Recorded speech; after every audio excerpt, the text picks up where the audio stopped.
Yo les amis, on se retrouve pour une toute nouvelle vidéo.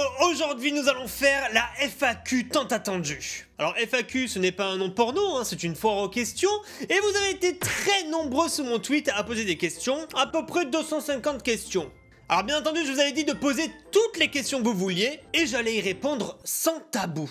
Et là bien évidemment j'ai regretté, je me suis dit ben tous les petits pervers vont arriver, ça n'a pas loupé. Mikael, est-ce que tu couches avec Pixia?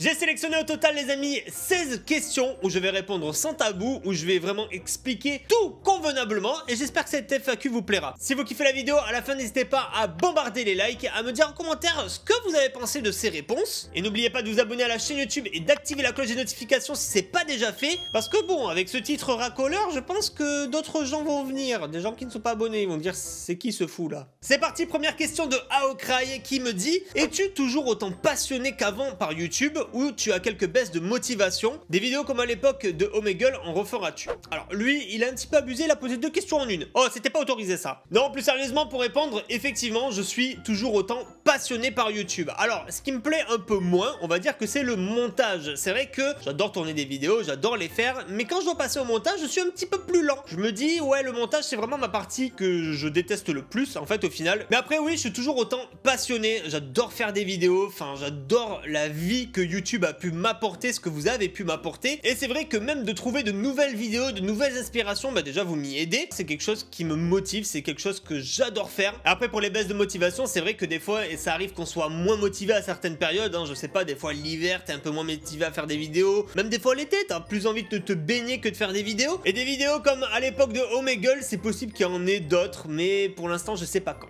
Deuxième question de Alex XL 68. C'est quoi ce pseudo de merde? C'est qui ton meilleur pote youtubeur? Alors je sais qu'il s'attendait à ce que je dise lui, mais malheureusement ce n'est pas lui. Mon meilleur pote youtubeur, eh bien écoutez les amis, c'est Alpha Delta 06. Vous pouvez cliquer sur sa chaîne. Alors lui il fait de l'automobile, hein, pas du tout comme ce qu'on fait nous du gaming. Mais si vous aimez les voitures et tout ça, ben, je vous conseille d'aller le voir. Et c'est mon meilleur pote depuis déjà très longtemps. 10 ans je dirais même. Troisième question de Eddie Smith. Es-tu encore avec Pixia? Si oui, penses-tu te marier avec elle ou avoir des enfants? Cette question revient énormément. Même quand j'étais en voyage à New York, on me posait la question: es-tu toujours avec Pixia? Oui, pourquoi je ne serais plus avec elle? C'est pour ça que je poste toujours des photos avec. Même si c'est plus rare et tout ça, ça fait quand même 6 ans, enfin même plus de 6 ans qu'on est ensemble. Donc c'est vrai qu'on fait peut-être moins de photos ensemble, moins de vidéos, mais elle apparaît quand même toujours sur la chaîne de temps en temps, sur les vidéos Minecraft d'ailleurs que vous adorez. Donc oui, je suis toujours avec elle, je suis très bien avec. Pour tout vous dire, quelque chose qu'on vous a caché, c'est qu'on est désormais fiancés. Voilà, je l'ai demandé en fiançailles à New York, mais on l'a pas dit publiquement sur les réseaux. Et avoir des enfants avec elle, alors oui, bien évidemment, hein, je la vois bien comme la mère de mes enfants, mais du coup, plus tard. Voilà, parce qu'on n'est pas du tout prêt à avoir des enfants, hein, on a 25 ans. On s'est dit que vers les 30 ans, ça serait bien d'avoir des enfants, mais pas avant. Quatrième question de Lupsio. Préfères-tu faire des lives ou des vidéos? Bah, très bonne question, faire des lives. Alors effectivement, comme je vous disais tout à l'heure, j'aime pas trop faire le montage, c'est un truc qui m'ennuie un peu, un truc qui est un peu long. Donc du coup, c'est vrai que ben, quand t'arrives en live, voilà, tu t'installes, tu te poses, tu peux discuter en direct avec tes abonnés et ça franchement c'est trop bien parce que voilà, t'as leur réaction en direct, tu peux discuter avec eux, tu vois comment ils réagissent à tel moment de ce que tu fais, donc c'est vraiment cool. Cinquième question de Rajpoutine, je sais pas quoi, un nom russe, bref. Est-ce que Gmod te plaît encore? Penses-tu un jour que tu puisses arrêter Gmod par lassitude? Alors, la question qui m'a été posée beaucoup de fois quand même, donc du coup je voulais y répondre. Effectivement, Gmod c'est mon jeu préféré. Voilà, alors je sais que ça peut en choquer certains, ça fait longtemps que j'en fais. J'ai commencé en 2007, donc pour vous dire, ça fait vraiment un bail. Mais c'est toujours mon jeu préféré parce qu'en fait, c'est un jeu qui est limite infini. C'est un bac à sable, un sandbox. Donc au final, les SNRP, ben, c'est aussi infini que la vie. Au final, on peut faire tout ce qu'on fait dans la vie, voire faire même des trucs what the fuck qu'on peut pas faire dans la vraie vie. Donc je pense qu'il y a toujours du contenu à faire. Et puis même, il y a tellement de modes, genre le murder, le prop hunt, le sandbox, qu'au final, le jeu est ultra varié. Donc c'est vrai que c'est pas un jeu classique, hein. C'est pas comme si je faisais par exemple du Fortnite où c'est toujours du Battle Royale. Là, il y a vraiment plein de modes différents. Donc c'est vrai que Gmod, ben, j'ai toujours un truc à faire et j'adore toujours autant le jeu. Franchement, je me forcerai même pas à en faire. Le jour où j'en ai marre, vraiment, j'arrêterai. Mais pour l'instant, c'est un jeu qui me plaît, donc je continue à en faire. Sixième question de Mirano. Si tu n'avais pas été sur YouTube, quel métier aurais-tu adoré faire. Du coup, j'avais fait des études dans l'informatique, donc c'est pour ça qu'à un moment j'ai été responsable informatique. Mais ce que très peu de personnes savent, c'est que j'avais essayé d'intégrer la marine, j'avais été accepté en tant que sous-officier. J'avais pas du tout envie de partir 6 mois sur des bateaux, donc au final j'ai annulé ma venue à l'armée, donc voilà, j'y suis jamais allé. Et j'avais aussi postulé pour la gendarmerie et pour la police. Alors la gendarmerie, j'ai raté mes tests, ça arrive à tout le monde. Et la police, j'ai réussi mes tests, j'ai fait une semaine en école et j'ai tout simplement arrêté parce que le brigadier chef en fait était un taré en fait, hein, c'était un ouf. Le mec il nous insultait, le mec il nous mettait à bout de nerfs H24. Tenir quelques mois comme ça va pas le faire. Une semaine c'était déjà trop, j'ai arrêté. Donc le métier que j'aurais aimé faire, je pense, c'est être mon propre patron en fait, avoir ma boutique d'informatique et voilà, faire de l'informatique toute la journée. 7ème question de ça me fait du bien. Combien de meufs avant Pixia? Aïe aïe aïe, j'avais dit que j'y répondrais sans tabou. Bah écoutez, si vous parlez de meufs sérieuses, donc de relations sérieuses, je sais pas si tu as parlé de genre, je sais pas, t'embrasses une meuf un soir, ou si tu parlais de meufs sérieuses. En meuf sérieuse, j'en ai eu, je crois, 3 seulement avant Pixia. Donc voilà, c'est pas beaucoup. Et mes relations les plus longues, c'était 2 mois. Et on est passé de 2 mois à 6 ans de relation. C'est un beau progrès, n'est-ce pas? 8ème question de Valentin. As-tu de grands projets pour la chaîne? Non, pas forcément, parce que voilà, alors on n'est pas tous des gens à faire des grands projets. Alors je sais qu'il y a des gros youtubeurs qui adorent faire ça, des big trucs, des trucs qui sont préparés sur des mois et tout ça. Et moi en fait, je me prends plus YouTube à la chill, genre en mode, je fais mon truc de mon côté, je kiffe avec mes abonnés, je partage voilà mes passions, mes délires sur les jeux et tout ça. Ce que je fais par exemple IRL aussi, des vlogs et tout. Après pour le million, pourquoi pas, parce que vraiment le million pour moi ça serait vraiment l'apogée de la chaîne YouTube. C'est vraiment, j'ai l'impression, je suis pas du tout à la hauteur pour faire ça, donc du coup, je le fais pas. 9ème question de Prince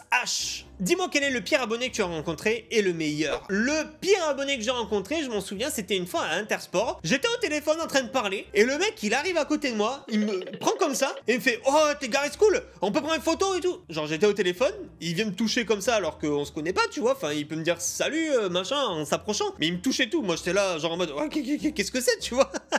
J'étais un peu choqué. Et genre, le mec était irrespectueux, genre pas bonjour, genre rien, merci, au revoir, rien, pas poli du tout. Et du coup, lui, j'étais à 2 doigts genre de l'insulter. Je vais pas insulter un abonné, même s'il est con, voilà, tu peux en avoir partout, quoi. Et vraiment, le meilleur abonné, je saurais pas te dire, mais c'est vrai qu'il y a quand même pas mal d'abonnés qui me suivent depuis très longtemps, voire depuis le début, et qui viennent toujours me voir à la Paris Games Week. Je pense que ça serait peut-être eux, mes meilleurs abonnés, parce que voilà, c'est des gens qui sont à fond derrière moi depuis le début, et qui me soutiennent toujours aujourd'hui, donc ça me fait plaisir. Après, vous êtes tous un peu mes meilleurs abonnés, quoi. Enfin, je vous aime tous. 10ème question d'Always. Sans tabou, hein, combien coûte ton setup et combien touches-tu par mois? Alors, combien coûte mon setup? Ben, il y a des abonnés qui se sont amusés à calculer avec tout ce que j'avais mis dans la description quand je vous avais fait la vidéo setup, là d'ailleurs, que vous pouvez aller voir. Et apparemment, il y en avait pour à peu près 15 000 €, un truc comme ça. J'étais là, ah ouais, quand même, ça fait un beau setup, quoi. Après, bon, bien évidemment, je remercie mes partenaires, Asus, Elgato, Logitech, enfin, c'est tous ces gens-là qui contribuent à me faire un setup de rêve pareil, parce qu'au final, je me serais jamais payé un setup à 15 000 €, faut pas croire. Hein. Et combien je touche par mois? Ben, comme vous pouvez le voir à cette screen, ce mois-ci, par exemple, je vais toucher 3 000 €. Alors attention, ce ne sont pas 3 000 € net, hein, c'est pas ce que je vais vraiment recevoir. N'oubliez pas que quand vous êtes une entreprise, ben, vous payez des charges, donc à l'URSSAF, et que ces charges s'élèvent à 25,50 de votre salaire. Donc par exemple, 3 000 €, vous calculez 25,5% de ces 3 000 €, vous les déduisez. Ensuite, vous payez la TVA est de 20%, vous déduisez aussi. Donc après, à peu près sur 3 000 €, ça doit faire 1300 et quelques euros de moins. Donc voilà, ça vous fait exactement mon salaire qui est à peu près de 1700 net, on va dire, pour ce mois-ci. 11ème question de Didou. Tu faisais quoi comme métier avant d'être youtubeur? En tout premier, mon premier job, ça a été de travailler en usine, une usine de portes. Autant vous dire que c'était horrible, vraiment c'était des cadences, en fait on faisait les 3-8 pour ceux qui connaissent, donc je travaillais soit le matin, soit l'après-midi, soit la nuit. La cadence était ouf, bon je gagnais bien ma vie parce que j'étais en intérim, donc du coup t'as plein de primes machin et tout, mais au final t'étais super fatigué et vu que t'avais jamais les mêmes horaires et tout ça, bah c'était un petit peu compliqué. Et après, juste avant YouTube, j'étais responsable informatique dans une start-up.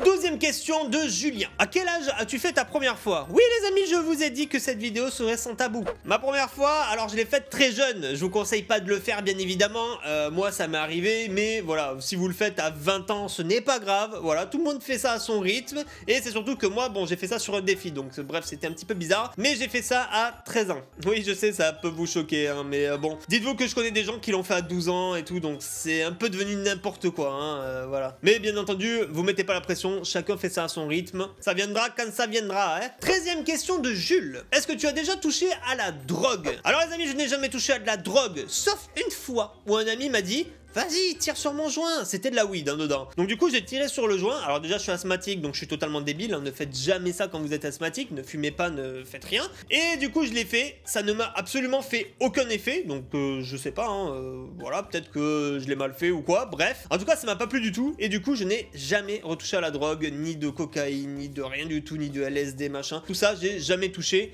Et je suis très bien sans. Qu'est-ce qu'il est ennuyant ce Gary School? Il est pas fun, hein. 14e question de Furiel. Quel est ton plus grand regret? Le titre n'était pas trompeur. Je me suis fait retirer mon permis de conduire. Voilà, donc c'était juste après Noël. Je suis sans permis pendant 4 mois pour le moment et je dois passer au tribunal. C'était une très bonne nouvelle. Bref, j'ai été pris en excès de vitesse, donc faites très attention sur la route les amis. Bon, moi j'étais en train de doubler, donc je me suis pas rendu compte à la vitesse où j'allais. Mais voilà, pour que ce soit un retrait de permis, forcément vous doutez que j'allais un peu vite. Ne faites jamais ça parce que la route c'est dangereux et je souhaite à personne de se faire retirer son permis parce que tu redeviens en fait comme un gosse et tu demandes à ta mère ouais, est-ce que je peux aller à Carrefour s'il te plaît? C'est génial à 25 ans. 15e question de Onizu. Entre Elena et Pixia, pas de jaloux. Oh aïe aïe. Alors ça c'est une question qui m'a été posée 1 milliard de fois les amis, donc j'y réponds. Parce que aussi beaucoup de gens croyaient que Elena c'était Pixia, alors que pas du tout. On peut jouer un couple dans du RP avec une autre personne. Voilà, c'est du RP, donc ça ne change rien. C'est pas tromper la personne que t'as en vrai dans la vraie vie. Donc voilà, les deux personnes sont complètement différentes. Donc non, Pixia n'est absolument pas jalouse de ça. Elle sait très bien que c'est un jeu, elle sait très bien que c'est du RP. Elle s'en fout complètement. Dernière question,